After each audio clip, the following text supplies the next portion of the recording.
bonjour si vous n'étiez pas là pour la première vidéo. Bonjour, bonjour.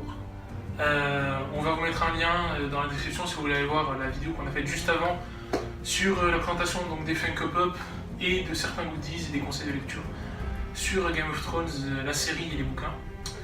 Et là on se retrouve donc pour parler de nos ressentis sur les 5 saisons passées, sur le futur de la saison 6, décortiquer avec vous la bande-annonce qui est sortie il y a 3 semaines et les projets qu'on espère voir se concrétiser dans cette prochaine saison et dans les saisons à venir.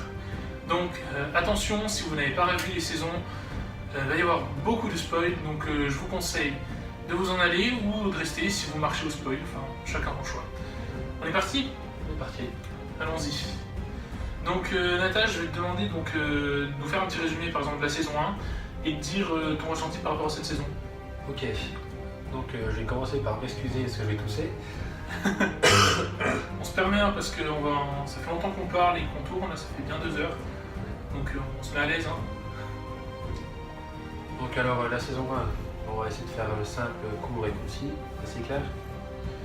Alors ça commence, il y a une petite scène d'intro alors qui présente des personnages, des marcheurs blancs, que c'est des personnages clés de la série.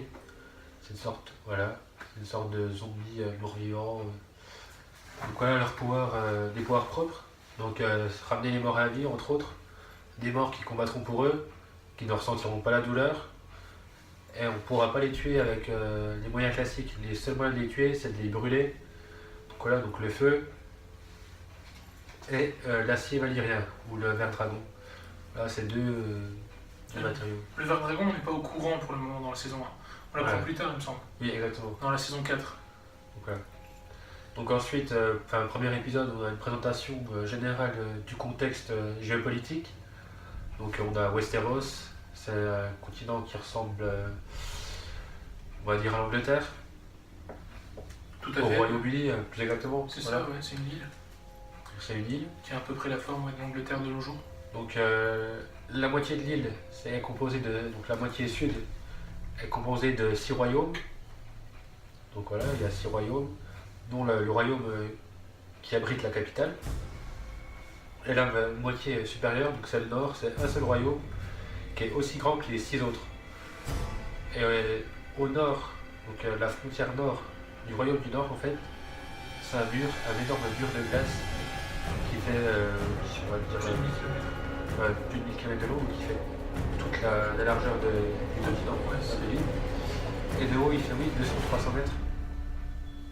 Donc le mur, il a été érigé par Brandon Stark, le bâtisseur, donc avec l'aide des enfants de la forêt et des premiers hommes, à l'issue de la longue nuit. Donc c'était il y a très très longtemps dans l'histoire de Westeros.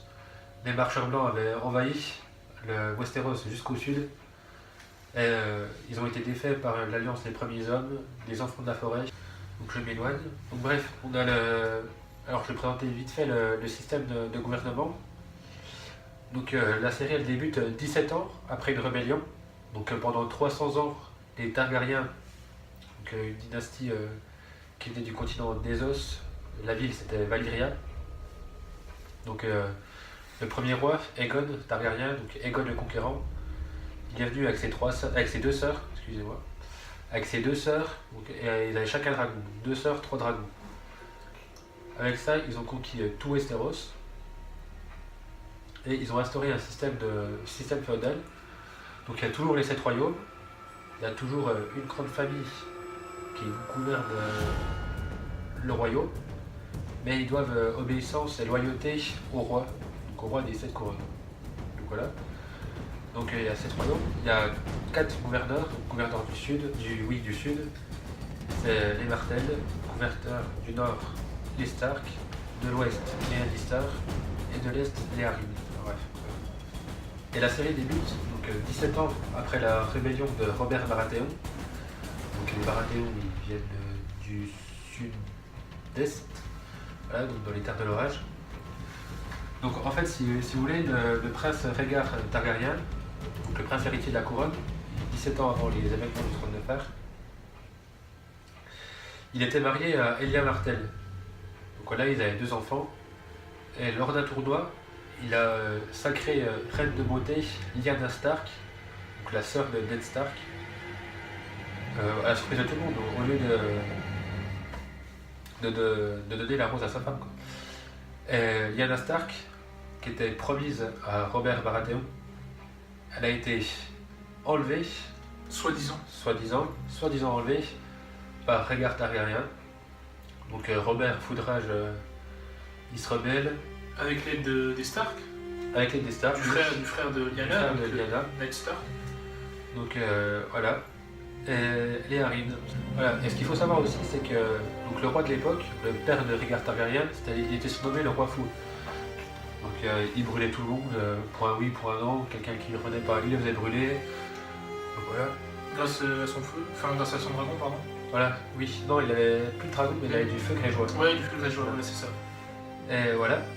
Et donc en fait, quand il y avait eu cette histoire de tournoi, tout ça, d'enlèvement, il a fait venir à la capitale le père de Ned Stark, donc le seigneur du Nord actuel, donc Rickard Stark, avec son fils, donc l'héritier du titre de gouverneur du Nord, Brandon Stark, le frère aîné de Ned.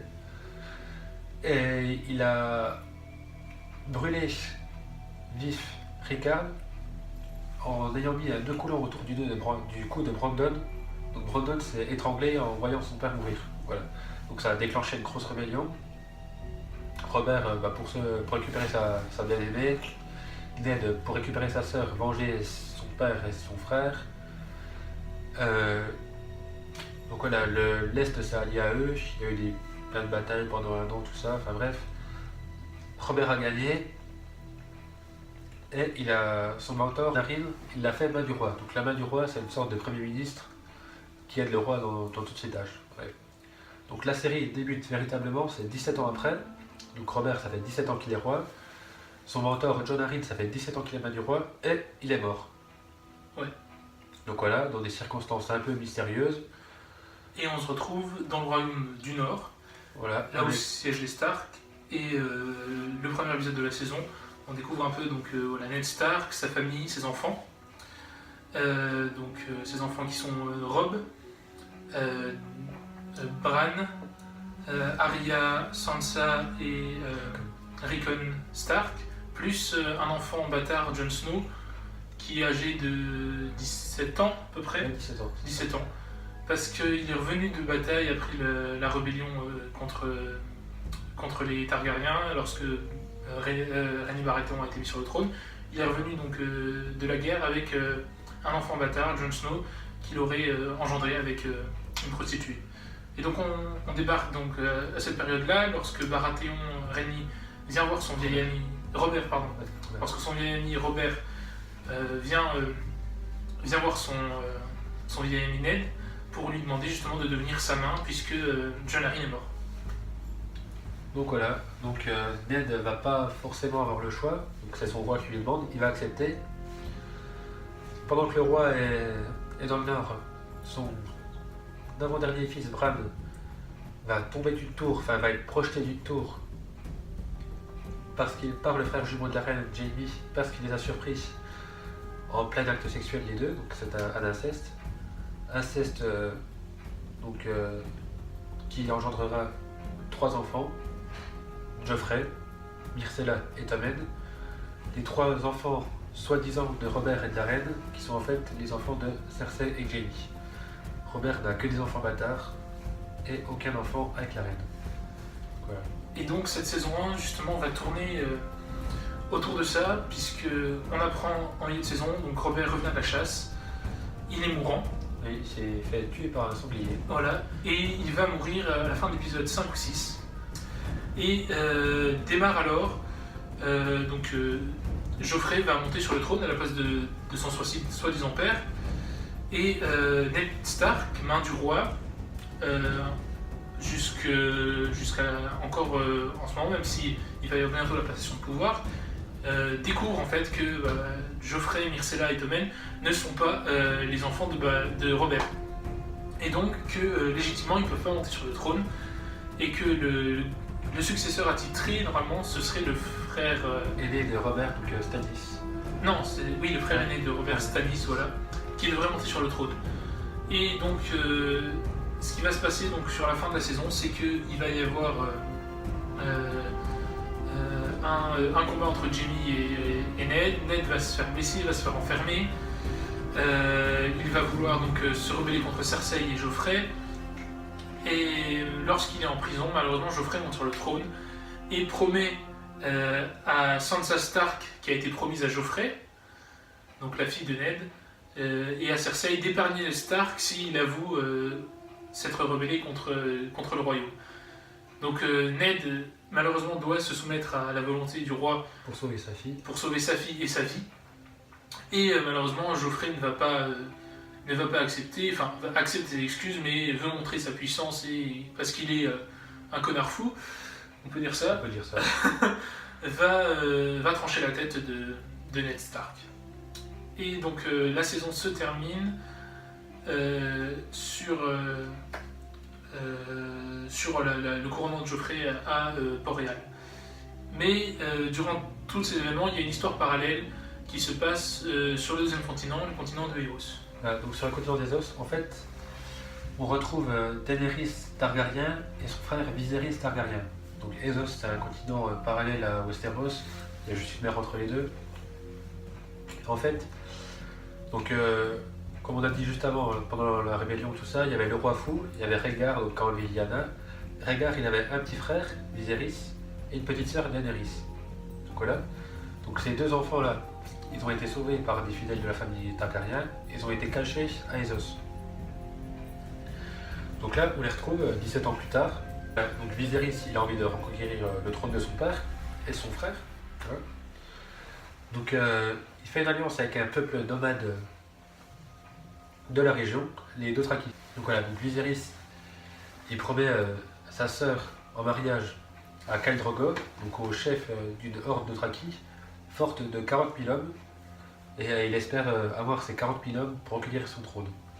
Donc voilà, donc Daenerys va se marier avec Khal Drogo, il y aura une grande cérémonie de mariage, voilà. Et pendant cette cérémonie, le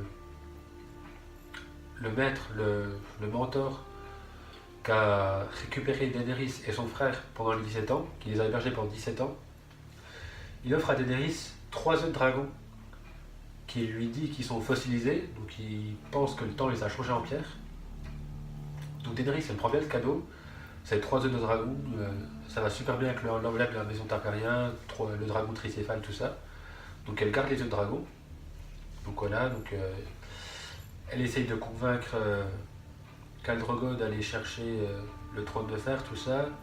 Viserys, il veut faire la même chose, mais lui, il n'a pas le même tact. Donc il y va un peu fort. Disons qu'il veut aller plus vite, quoi, parce que ça met du temps, quoi. Voilà. Donc il y va un peu fort, il frappe sa sœur, qui est enceinte. Ça plaît pas trop au Khal Drogo. Daenerys, elle en a un peu marre, donc elle fait rien pour le sauver. Et donc vient le moment où Viserys réclame sa couronne, et Khal Drogo lui donne sa couronne. Mais en fait, ce qui se passe, c'est que normalement, un Targaryen, s'il a vraiment du sang de dragon, le feu ne le brûle pas. Donc Khal Drogo, vénère, un peu énervé, va lui fondre du métal avec le feu et lui balance le métal fondu sur la tête. Sauf que Viserion n'a pas de sang de dragon en lui et du coup ça lui fait une couronne en métal fondue sur sa tête et il meurt tout simplement. Il se retrouve avec une tête de fer, quoi. Et c'est à ce moment-là donc, que Daenerys prend la tête de la famille Targaryen pour reconduire le trône. Et ce qui se passe en fin de saison, c'est que... Ouais, donc en fin de saison... Donc, ouais, tu voulais dire, ok. Ouais. Vas-y. Donc Drogo, il prend une petite égratignure dans un petit duel parce qu'il a décidé d'aider Daenerys à conquérir le trône de fer. Ça n'a pas plu à ses commandants. Ils se sont battus. Lui, il a tué son commandant à main nue, sauf que l'autre, il a fait une petite égratignure qui s'est infecté. Il est mort. En essayant de sauver Drogo, Daenerys perd son fils. Donc sur le bûcher funéraire de Drogo, elle n'a plus rien à perdre. Elle place les 3 œufs de dragon et elle va dans le brasier à la fin de l'épisode. Et Joey, qu'est-ce qui se passe? À la fin de la saison même, c'est vraiment la dernière scène. On voit Daenerys nue avec 3 petits dragons qui gambadent sur ses épaules. Et la fin de la saison se termine comme ça. Donc le retour des dragons après 300 ans d'absence. Voilà. Et j'y pense, on a oublié quelque chose d'important juste avant pour Westeros. Oui. Donc on a dit que Ned était emprisonné à Port-Réal. Il avait emmené ses deux filles Arya et Sansa à la cour avec eux. Donc Sansa est sous emprise de la reine, elle est prisonnière. Ned s'est fait décapiter. Arya, elle, arrive à sauver. Elle est prise en charge par un membre de la garde de nuit qui veut la ramener dans le nord. La ramener au mur. Voilà, la ramener au mur. Où il y a son frère Jon Snow qui est parti en début de saison Exactement. pour s'enrôler dans la garde de nuit. Et au nord, à Winterfell, donc, il reste toujours Bran, Estropié, Rickon et Robb. Donc Robb, le fils aîné de Ned. Et donc, quand il apprend que son père a été emprisonné, soi-disant pour traîtrise, il est un peu énervé, mais c'est lorsqu'il apprend que son père s'est fait décapiter qu'il décide de partir en guerre pour récupérer le trône. Enfin, même s'il n'en a pas forcément envie, il doit partir en guerre pour venger son père et quand même défaire par Joffrey de son trône. Quoi. Voilà, il reçoit en fait un message de Joffrey, de la reine, qui lui demande de venir prêter allégeance, tout ça. Enfin, il est pas fou le type, il voit que son père a été décapité, enfin voilà. Donc oui, il descend dans le sud, et il réunit les Badrey, donc les familles un peu moins importantes que la sienne du nord, donc qui lui doivent allégeance. Il les réunit, tout ça, pour savoir ce qu'ils doivent faire. Et à l'issue de cette réunion, en fait, les Badrey du nord, ils décident, ils disent oui, nous on s'est incliné devant les dragons, mais maintenant les dragons, il n'y en a plus, ils sont morts, je vois pas pourquoi on devrait s'incliner devant les autres. Donc nous maintenant on va se gérer comme avant. Maintenant on a un roi, le roi c'est Stark, c'est Robb Stark, et voilà. Donc Robb Stark est couronné roi du Nord. Tous les hommes du Nord se rangent derrière lui. Donc il n'y a pas que les hommes du Nord, il y a aussi les hommes de sa famille du côté de sa mère, donc les Tully. C'est le petit royaume juste en dessous du Nord. Et ils vont partir en guerre. Contre les Lannister. Voilà, contre les Lannister. Et donc ce qui se passe à la fin de la saison 1, c'est qu'on arrive avec Daenerys Targaryen et toute son armée qui veut repartir à la conquête de Westeros. On a une armée, on a l'armée du Nord avec les Tully et les Stark qui veulent défaire Joffrey de son trône, on a l'armée des Lannister qui veulent empêcher les Stark de descendre au Nord, et on a les Baratheons. Voilà, donc les Baratheons, forcément Stannis, le frère aîné de Robert, veut récupérer son trône puisqu'il n'appartient pas à Geoffrey. Le trône, c'est lui l'aîné, c'est lui l'héritier, c'est lui qui doit. C'est l'héritier légitime quoi. Enfin, tout le monde se Geoffrey se prénomme héritier légitime, Stannis se prénomme héritier légitime, et Daenerys aussi, puisque son père et son frère ont été tués. Donc là, ça fait quand même 4 présumés rois. Ouais, c'est ça. Et comme c'était pas assez difficile, il y a Renly, le petit frère de Robert, donc le petit frère de Stannis, qui lui se prénomme aussi roi, juste parce qu'il pense, et parce que son amant lui a dit. Donc un amant, c'est Loras Tyrell, donc c'est l'héritier du lord de Massé Tyrell, donc une grosse maison de l'Ouest aussi. C'est la deuxième maison plus riche des Lannister. Donc lui, il a dit, bon, t'as le sang du roi, t'as le sang de ton frère, t'es beaucoup plus aimé que ton frère Stannis. Ce qui est vrai, Stannis, il est un peu antipathique, il a peut-être beaucoup de défauts, mais c'est un homme droit juste, enfin voilà. Et donc Renly, il va prendre les Badrey de son frère, en gros, et va partir en guerre. Donc en gros, il y a 5 rois présumés qui vont se battre durant la saison 2 de la saison. Donc on vous rassure, là on vous a fait une grande introduction de 15 minutes là, mais c'est vraiment pour qu'on pose les bases des prochaines saisons. On ne résumera pas comme ça, on ira beaucoup plus vite. Donc au niveau de l'avis sur la saison, Nathan. Alors la saison 1, je l'ai vue après l'avoir lue. Donc voilà, je m'attendais à certaines choses. J'ai vraiment pas été déçu pour cette première saison. Enfin, la scène d'intro du premier épisode nous met directement dans l'ambiance sombre et tout. La fin du premier épisode, même si je le savais, ça m'a bluffé. Enfin, je m'attendais pas à autant de réalisme, de contenu. Enfin, je suis à la fin de la saison. La fin du premier épisode, la fin de la saison, enfin tout. Ouais, tout. Par contre, il faut vraiment pas laisser regarder ça aux enfants. Enfin, je sais pas c'est combien, mais voilà. C'est 14+, je crois, parce qu'en fait, surtout dans les premiers épisodes de la saison 1, il y a beaucoup de sexe. Ah, les contenus explicites, sexe, il y a même de la violence. Plus tard dans la saison, mais oui, il y a beaucoup de violence. Les décapitations, les choses, enfin voilà. Là, c'est vraiment une super saison qui m'a pas du tout déçu par rapport au livre. Le choix des acteurs était vraiment parfait, le jeu d'acteurs était vraiment super. Enfin, on s'attache vraiment, et c'est cool, on a une évolution des personnages. Genre, on va s'attacher à un personnage et au final, en fait, on va se rendre compte que finalement, il est pas si bien que ça, on commence à le détester, ou l'inverse. Certains personnages qui sont détestables, mais au possible, on a envie de les étrangler. Enfin, je peux parler de Jaime Lannister par exemple. Il est vraiment antipathique, mais au possible. On l'aime pas du tout. Et pas du tout. Plus on avance dans la saison, lorsqu'il perd sa main, et ben, au fur et à mesure de la saison, moi j'arrive à la fin de la saison 5 où je l'aime beaucoup. Je serais vraiment triste, je verserais ma larme s'il mourait. Ouais, voilà. Enfin, on y reviendra plus en profondeur. Voilà. Pour mon cas, moi en fait, ce qui s'est passé, c'est que j'avais pas du tout envie de me lancer dans ce genre de saison. Et moi qui n'ai pas forcément beaucoup apprécié le Seigneur des Anneaux, voilà, je me retrouvais un peu dans cette histoire de Game of Thrones avec le Seigneur des Anneaux, le Hobbit, des choses qui me plaisent pas forcément, plus que ça. Et on disait, regarde Game of Thrones, c'est cool et tout. Je disais, ouais, bah, quand j'aurai le temps et tout. Et puis j'arrive première année de fac et tout, je rencontre Nata, et lui qui kiffe Game of Thrones et tout, il me dit, vas-y, regarde, c'est trop bien. Et finalement, j'ai décidé, l'été dernier, de me lancer. Et donc, j'ai big-watché les 5 saisons d'un coup. Et j'ai regardé les 4 premiers épisodes. Au début, je disais, ouais, c'est sympa et tout. J'arrive au 5, 6, et là, je suis parti à fond. J'ai fini la saison en un mois. Je crois, j'ai fait que ça pendant un mois, regarder les 5 saisons de Game of Thrones. Et ouais, j'ai vraiment adoré, sauf que moi je peux donner vraiment un avis personnel sur l'ensemble, puisque j'ai pas le recul, j'ai pas eu l'attente d'un an entre chaque saison.